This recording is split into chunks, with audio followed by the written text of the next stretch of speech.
আজকে আমরা দ্বিতীয় অধ্যায় থেকে একটা নতুন টপিক পড়ব।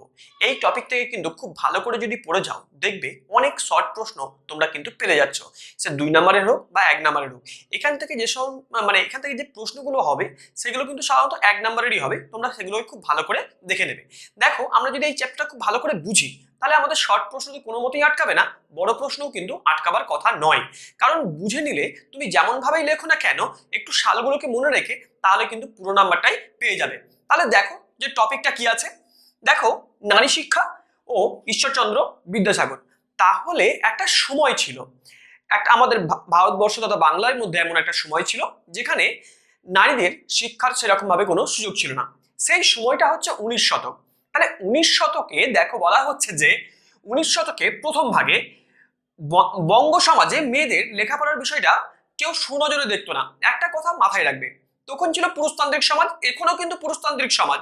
পুরুষতান্ত্রিক সমাজে সর্বদাই চেয়েছে মেয়েদের লেখাপড়াগুলোকে অনেকভাবে দমিয়ে রাখতে। কিন্তু বর্তমানে মানুষ সচেতন হচ্ছে, কারণ তারা একটা জিনিস খুব ভালোভাবে অনুভব করতে পারছে। কারণ সমাজে যদি শুধুমাত্র পুরুষরা এগিয়ে গেলে চলবে না, সমাজে নারীদেরও এগিয়ে যাওয়াটা একান্তই দরকার। কারণ সমাজে ব্যালেন্স হারিয়ে ফেলবে। কারণ মেয়েরা যদি শিক্ষিত হয়, পুরুষরা এমনিই ভালোভাবে শিক্ষিত হয়ে যাবে। সেটা আমি তোমাদের অনেক আগেও বলেছি এবং এখনো বলছি। সেই জন্য বলা হচ্ছে যে 19 শতকের প্রথম ভাগে মেয়েদের লেখাপড়ার বিষয়ে প্রচুর রকম বাধা ছিল। এই পুরুষতান্ত্রিক সমাজে প্রচুর রকম নিয়ম কানুন নিজেরা তৈরি করে রেখে দিয়েছে যাতে মেয়েদিকে আটকে রাখা যায় ঘরের মধ্যে। কিন্তু মেয়েরাও ছেড়ে দেওয়ার পাত্র নয় এবং অনেক পুরুষও ছেড়ে দেওয়ার পাত্র নয় যে না, মেয়েদের লেখাপড়ার যে দরকার তারা সেটাকে খুব ভালোভাবে অনুভব করেছিল। দেখো কোন কোন বাধাগুলো মেয়েদের লেখাপড়ার ক্ষেত্রে সবচেয়ে বেশি গুরুত্বপূর্ণ ছিল, তারা কোন কোন বাধাগুলো দিয়ে রেখেছিল। সেটা হচ্ছে যে বিভিন্ন রকম সামাজিক বাধা ছিল, তারপরে হচ্ছে আমাদের বাল্য বিবাহ ছিল, ধর্মীয় বিধিনিষেধ ছিল, পর্দা প্রথা ছিল এবং নারী শিক্ষা প্রসারে এগুলোই ছিল সবচেয়ে বড় বাধা। কারণ বলা হচ্ছে যে আমাদের এইগুলো এবং পরবর্তীকালে 19 শতকের দ্বিতীয় ভাগ থেকে আমরা দেখতে পেলাম যে বিভিন্ন জনের উদ্যোগে নারী শিক্ষার আস্তে আস্তে প্রচলন ঘটতে লাগলো। কারণ দেখো যে এরা অনুভব করলো যে না, পুরুষের সঙ্গে সঙ্গে নারীদেরও শিক্ষার অগ্রগতি আমাদের নিয়ে যাওয়াটা একান্তই দরকার।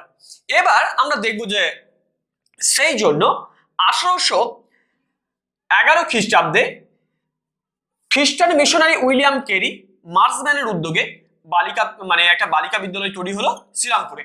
এরকম ভাবে শুধুমাত্র এনারা যে বিদ্যালয় নারীদের জন্য বিদ্যালয় তৈরি করেছিল তা নয়, আরো অনেকেই মেয়েদের জন্য কিন্তু বিদ্যালয় তৈরি করেছিল। তাদের মধ্যে হচ্ছে যেমন হচ্ছে ধরো লন্ডন মিশনারি সোসাইটি রবার্ট মে 1818 খ্রিস্টাব্দে চুচুড়া একটি বালিকা বিদ্যালয় প্রতিষ্ঠা করেছিল। ব্যাপটিস্ট মিশনের উদ্যোগে প্রতিষ্ঠিত ফিমেল জুভেনাইন সোসাইটি। এইভাবে আরো অনেক বিদ্যালয় কিন্তু অনেকেই কিন্তু প্রতিষ্ঠা করতে লেগেছিল। কিন্তু আমাদের বাংলার মধ্যে সবচেয়ে বেশি গুরুত্বপূর্ণ ভূমিকা নিয়েছিল আমাদের ঈশ্বরচন্দ্র বিদ্যাসাগর।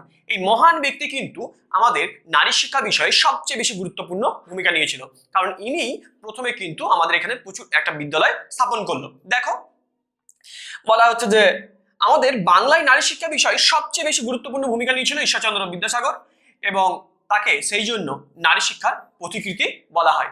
প্রশ্ন আসতে পারে যে নারী শিক্ষার প্রতিকৃতি কাকে বলা হয়, তাহলে উত্তরটা হবে আমাদের ঈশ্বরচন্দ্র বিদ্যাসাগরকে নারী শিক্ষার প্রতিকৃতি বলা হয়। এবং তিনি উপলব্ধি করেন যে নারী শিক্ষার উন্নতি না ঘটলে বাংলায় সমাজ এবং সংস্কৃতির উন্নতি ঘটবে না। আমি মনে করি উনার মতো আমারও মনে হয় যে উনি ঠিক কথাই বলছে যে যদি মেয়েদের উন্নতি না হয় বা নারী শিক্ষার উন্নতি যদি না ঘটে তাহলে সমাজের কখনো উন্নতি ঘটবে না। মেয়েদের উন্নতি মেয়েদের সামাজিকভাবে উন্নতি, শিক্ষাগত দিক দিয়ে উন্নতি, সাংস্কৃতিকগত দিক দিয়ে উন্নতি ঘটলেই সমাজে ভালোভাবেই উন্নতি ঘটতে দেখা যাবে। এবার দেখো যে বিদ্যাসাগর পরবর্তীকালে দেখা যায় বিদ্যাসাগর এবং ড্রিঙ্ক ওয়াটার বিটনের উদ্যোগে কলকাতায় হিন্দু বালিকা বিদ্যালয় 1849 খ্রিস্টাব্দে প্রতিষ্ঠিত হয়। তাহলে একটা শর্ট প্রশ্ন আসবে যে হিন্দু বালিকা বিদ্যালয় কে কবে প্রতিষ্ঠা করেছিল, সেটা হচ্ছে বিদ্যাসাগর ড্রিঙ্ক ওয়াটার বিটনের উদ্যোগে 1849 খ্রিস্টাব্দে হিন্দু বালিকা বিদ্যালয় প্রতিষ্ঠা তারা করেছিলেন। এবার হিন্দু বালিকা বিদ্যালয়ের বর্তমান নাম হচ্ছে বেতুন স্কুল। এবার প্রশ্ন আসতে পারে হিন্দু বালিকা বিদ্যালয়ের বর্তমান নাম কি আছে, সেটা হচ্ছে বেতুন স্কুল। এবার দেখো এর সম্পাদকটা হচ্ছে আমাদের এই আমাদের হিন্দু বালিকা বিদ্যালয়ের যিনি সম্পাদক তিনি হচ্ছে আমাদের বিদ্যাসাগর, তিনি সম্পাদক ছিলেন। এবং পরবর্তীকালে দেখা যাচ্ছে যে 1857 খ্রিস্টাব্দে তিনি বর্ধমানে একটা বিদ্যালয়, নারীদের জন্য বিদ্যালয় প্রতিষ্ঠা করেছিল। এবং ব্যক্তিগত উদ্যোগে তিনি নদিয়া, বর্ধমান, হুগলি, মেদিনীপুর এইভাবে বিভিন্ন জেলায় 35টা বিদ্যালয় স্থাপন করেছিল এবং সেখানে ছাত্রছাত্রীর সংখ্যা ছিল প্রায় 1300 জন। এবং 1854 খ্রিস্টাব্দে সেই বিদ্যালয়ের সংখ্যা এসে দাঁড়ায়, সেটা হচ্ছে 288 জন, 88টি। তাহলে বলা হচ্ছে, তোমরা বুঝতেই পারছো তিনি নারী শিক্ষা বিষয়ে কতটা সচেতন ছিলেন। নিজে ব্যক্তিগত উদ্যোগে তিনি কিন্তু প্রচুর বিদ্যালয়কে তিনি কি করতে লাগলো, স্থাপন করতে লেগেছিলেন। এবং পরবর্তী গ্রাম অঞ্চলে নারীদের শিক্ষার জন্য স্ত্রী শিক্ষা বিধায়ক সম্মিলনী প্রতিষ্ঠা করেছিল। এবং 1872 খ্রিস্টাব্দে মেট্রোপলিটন ইনস্টিটিউট তিনি প্রতিষ্ঠা করেন, যা বর্তমানে নাম হচ্ছে বিদ্যাসাগর কলেজ। এবার দেখো, প্রশ্ন আসতে পারে যে মেট্রোপলিটন ইনস্টিটিউট কবে প্রতিষ্ঠা হয়েছিল, সেটা হচ্ছে 1872 খ্রিস্টাব্দে। এবং মেট্রোপলিটন ইনস্টিটিউটের বর্তমান নাম কি আছে, সেটা হচ্ছে বিদ্যাসাগর কলেজ।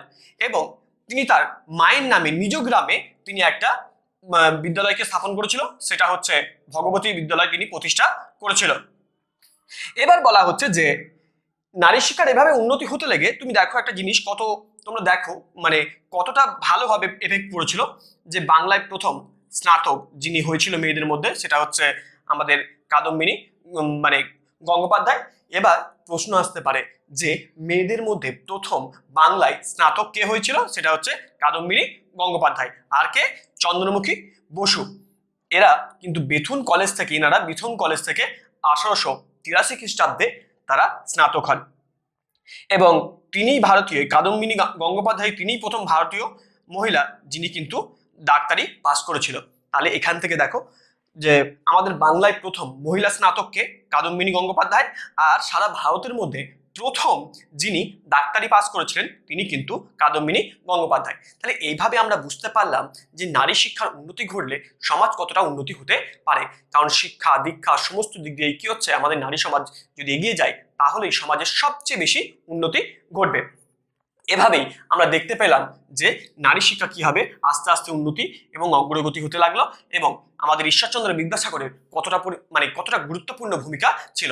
তাহলে এইভাবেই আমাদের নারী শিক্ষাটা আস্তে আস্তে অগ্রগতি লাভ করলো। এবং বর্তমান দিনে তোমরা দেখতেই পাচ্ছ যে যেভাবে মেয়েরা এগিয়ে যাচ্ছে, মেয়েদেরকে কোনোভাবেই দমিয়ে রাখা সম্ভব নয়। কারোর মধ্যে যদি ভালো কোনো গুণ থেকে থাকে তাহলে তাকে কখনোই চেপে রাখা সম্ভবকর নয়। তারা কোনো না কোনোভাবে সেই গুণটা প্রকাশিত হবেই হবে। তাহলে আমরা দেখতে পাচ্ছি যে নারী সমাজের উন্নতির ফলে সমাজ কিন্তু বর্তমানে অনেকটা অগ্রগতি লাভ করছে। হ্যাঁ, পুরুষতান্ত্রিক সমাজের মধ্য থেকে তাদের বেরিয়ে আসতে হয়তো সময় লাগছে, তারা হয়তো অনেক সময় ভুল পদক্ষেপ নিচ্ছে, কিন্তু আস্তে আস্তে তারাও অনুভব করছে তারা সমাজের মূল স্ট্রিমে ফিরে আসছে। যেভাবে পুরুষতান্ত্রিক সমাজের মূল স্ট্রিমের সঙ্গে জড়িয়ে আছে, সেভাবে মেয়েরা কিন্তু মূল স্ট্রিমের সঙ্গে জড়িয়ে নেই। আস্তে আস্তে কিন্তু তাদের অগ্রগতিটা হচ্ছে, এবং তারা যত বেশি অগ্রগতি ঘটবে সমাজ তত বেশি উন্নতি করবে। হয়তো অনেক সময় হতে পারে যে অনেক রকম ভাবে আমি বললাম যে তারা ভুল স্টেপ নিচ্ছে, কিন্তু সেই স্টেপগুলো আস্তে আস্তে কিছুদিন পর কিন্তু আর নেবে না। হয়তো অনেক রকম ভাবে আমরা মেয়েদেরকে দোষারোপ করি, ওরাও অনেক রকম ভাবে পুরুষতান্ত্রিক নির্যাতনের উপর অনেক রকম দোষারোপ করে। এর সত্ত্বেও আমাদের নারী শিক্ষার অগ্রগতি একান্তই দরকার, কারণ নারীদের উন্নতি না হলে সমাজ কখনোই উন্নতি হবে না।